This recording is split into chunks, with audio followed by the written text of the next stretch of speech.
कपड़े धोने वाली बहू। शादी के पहले से ही विभा को कपड़े धोने का बड़ा शौक था। कभी नल के नीचे तो कभी तालाब के पास। अरे मेरी नीली वाली लुंगी नहीं दिख रही है। विभा की अम्मा, कहाँ रखी है लुंगी? अरे वो तो विभा ने परसों ही धोकर रखी थी आपकी अलमारी में, देखो वहीं होगी। वो ना मैंने आज धो दी, मुझे लगा कि गंदी हो गई होगी। अरे कैसे गंदी हो गई थी? उसे तो मैंने पहना भी नहीं। हे भगवान, इस लड़की के कपड़े धोने की आदत से परेशान हो गया हूँ मैं। जितना तो घर में राशन नहीं आता, उससे कहीं ज्यादा डिटर्जेंट पाउडर का खर्चा है। इसकी शादी करवा दो, शादी जाए अपने घर में ही करे काम, फिर चाहे घर के कपड़े धोने हो या पूरे गांव के। हाँ ठीक बोल रही हो, देखता हूँ मैं कोई लड़का। वो दिन भी आ जाता है जब विभा को देखने लड़के वाले आ जाते हैं। लड़की मुझे अच्छी लगी। होने वाली सास कहती है, बेटी अगर कुछ पूछना है तो पूछ लो। वैसे तो हमारी लड़की बहुत ही शर्मीली है, जो बोल दो वो मान लेती है, इसे क्या पूछना होगा। अरे कैसी बात कर रही हो माँ, मुझे इन लोगों के घर रहना है, सवाल तो कई है। हाँ हाँ बेटा, पूछ लो ना, क्या पूछना है। आप लोगों के घर कपड़े कौन धोता है? सास का मुंह बन जाता है।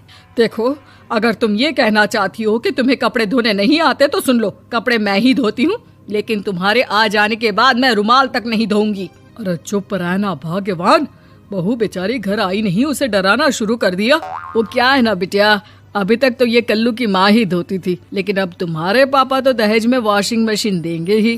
तभी विभा की माँ बोल पड़ती है, सवाल भी पूछा तो क्या। वैसे भाई साहब, मशीन की तो फिर भी कपड़े धोने की कैपेसिटी होती है। मतलब जो बिटिया दे रहे हैं ना विभा, इसे कपड़े धोने का बहुत शौक है। ये आप लोगों के क्या, आस पड़ोस गांव मोहल्ले सबके कपड़े धो दे और उफ तक ना करे।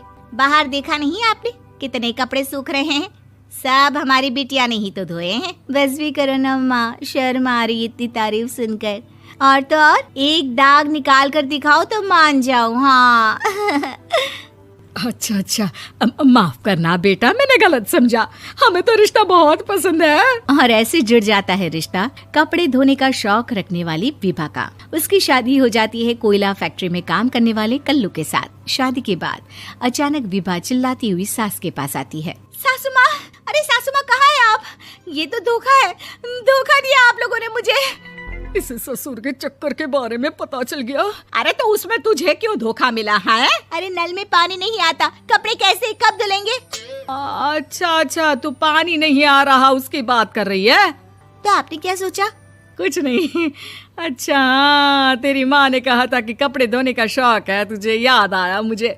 शौक बोलकर कपड़े धोने वाले मेरे जुनून को कम ना आके सासू माँ, कपड़ा धोना मेरा गुरूर है।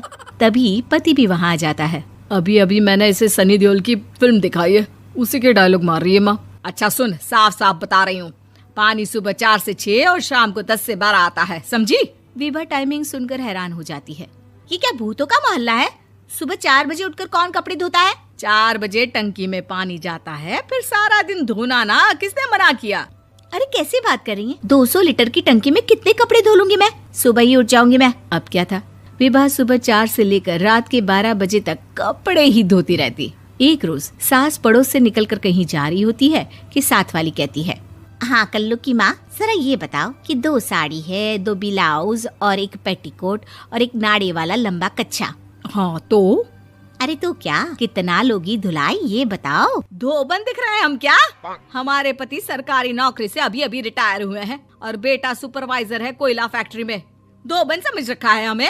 हाय रे कल्लू की अम्मा, माफ कर दो, वो तो मोहल्ले में यही सब बता रहे थे कि तुमने बहू को कपड़ा धुलवाने के काम में लगा दिया है। सास को पड़ोसन की बात सुनकर गुस्सा आ जाता है। वो घर पहुंचती है जहां घर के बाहर ही इतने सारे कपड़े सूख रहे होते हैं जितने कि किसी धोबन के घर पर। अरे ओ कल्लू की दुल्हन, बाहर निकल।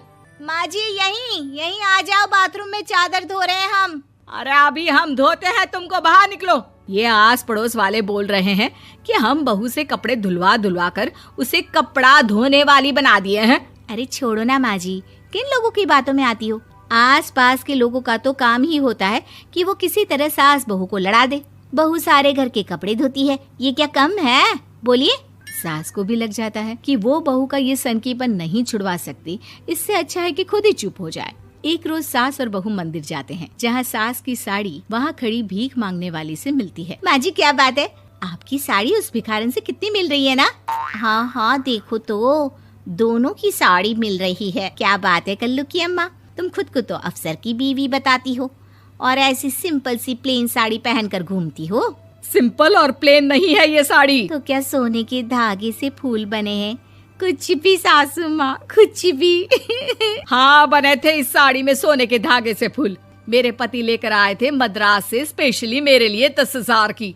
ताहे भाई साहब इस भिखारन के लिए भी सेम टू सेम साड़ी लेकर आए होंगे 10,000 की। सास उस वक्त तो कुछ नहीं कहती, लेकिन बहू के साथ घर आती है और अलमारी से एल्बम निकाल कर लाती है। ये साड़ी देख रही है, ये वही साड़ी है जिसे मैंने अभी पहना था। इस साड़ी में ये जो चमकदार फूल दिख रहे हैं ना, ये सोने के धागों से काढ़े गए हैं।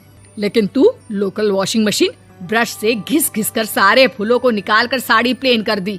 मुझे माफ कर दीजिए सासू माँ। और तो और, जब मैंने तुझे तेरी गलती के लिए कुछ नहीं कहा, लेकिन तूने तो सबके सामने मेरा मजाक ही बना दिया। क्यों? बहू को समझ में आ जाता है कि अब से उसका कपड़े धोना बंद।